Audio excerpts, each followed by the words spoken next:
Well, thank you, Prime Minister, and my views are very clear, and I've stated my views on the voice for some time now. And that is, we need to acknowledge and recognise where we have failed First Nations people and Indigenous Australians. The gap is too large when it comes to educational attainment, incarceration rate, health data, and we can do better.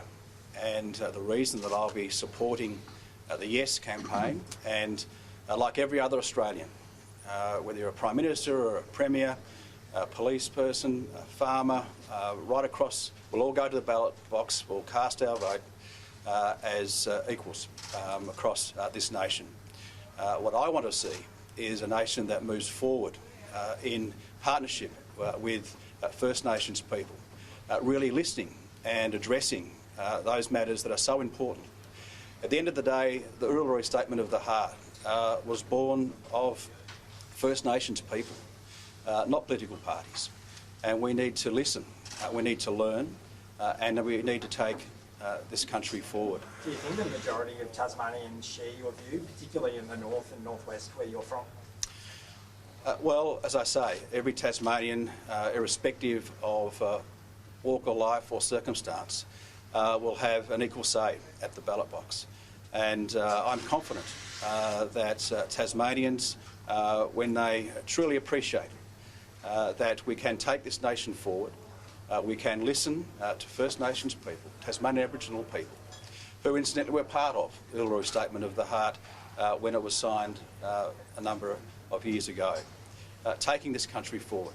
And my view is that not a referendum that is not successful will do nothing to address the circumstances and the challenges that we have faced as a nation since Federation for the last 122 years. In many respects we've failed, but we can do better as a nation and indeed as a state.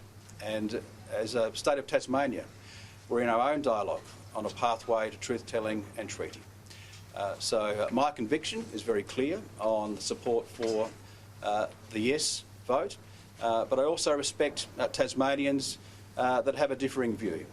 We need a respectful discussion, respectful dialogue where we can all learn together. And my only urging of Tasmanians is that we do take the time to appreciate the facts of why we're having a referendum, weigh up all the arguments in a respectful dialogue, but move forward together. At the Liberal Party State Council, Premier, there was one of the motions that was fairly hostile to the Yes campaign, and are you concerned that it could become another issue of contention within your party? There are substantial numbers of your ministers who don't support or don't have your position. And everyone has an equal say, and that's the great thing about the referendum.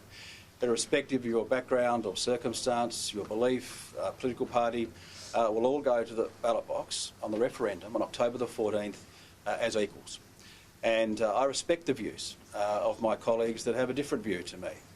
It's great that we're debating these matters and discussing these matters within our own Liberal Party, of course, and more broadly in the community. My only urging for Tasmanians is to really listen, to learn, talk amongst your families and your friends. For me, I'll be voting yes.